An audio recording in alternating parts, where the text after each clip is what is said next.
I'll show you guys how to make fried chicken. I like to make my own hot sauce for the marinade, so I'm gonna start with the hot sauce. I have about 13 chili peppers right here. Core and seed all the peppers. I just scrape everything out with a spoon. I'm just gonna slice all the peppers. I'm gonna put them in here. A good amount of garlic cloves. And then in here, a third a cup of water, a third a cup of apple cider vinegar. There we go. Going on the stove. Once it starts boiling, you're gonna add everything in here. You're gonna let it simmer for about 10 to 15 minutes. Okay, I'm gonna add everything into a blender and then blend till smooth. I'm gonna take a strainer and another container and strain it. The red is so pretty. It smells like hot sauce. Now we have homemade hot sauce. You're gonna keep all this pot because we're gonna use it in the marinade as well. So now I have my chicken, we're gonna marinate it. Had it dry first. Now I'm gonna season the chicken with some salt and pepper. I don't measure, so just do what you wanna do. Just do a tablespoon to be safe.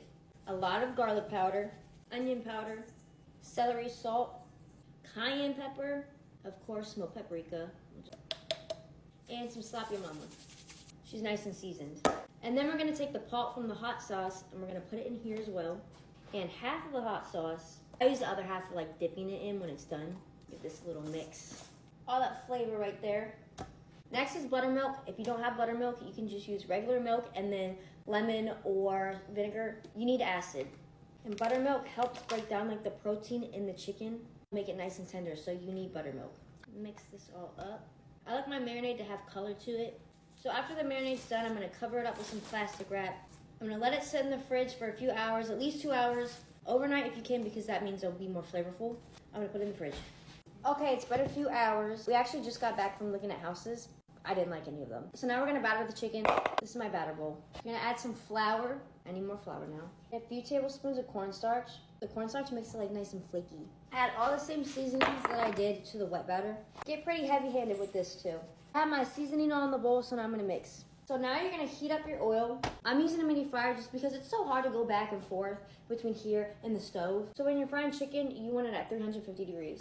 While this is heating up, I'm gonna start battering. I have a sheet tray and wire rack. You're gonna take your chicken that's been marinating all flavorful now, that beautiful chicken, and you're gonna put it in your flour. Remember, wet hand and dry hand, so this is my wet hand. I'm gonna batter it with my dry hand so it doesn't get too messy. And then I like to sit it on a wired rack. I like to let the flour like seep in there, and that's how you get like the nice crispy pieces.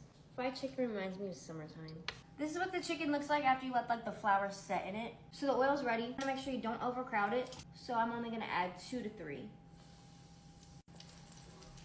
Yeah, I can add 3. And since this has a bone in it, it's gonna take a lot longer to cook.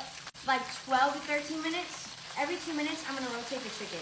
Just to make sure it gets a nice even cook. And she's done, look at that. Make sure it's cooked, you wanna make sure it's 165 degrees internal temp. Or you can like poke a hole and it's like clear liquid. Or it's white and you see no pink. ASMR. Do you want some homemade hot sauce? Yeah. Okay, I'm gonna put a little bit. See if you like it. Cheers. Good hot sauce. Well, he's not talking, that's a good sign.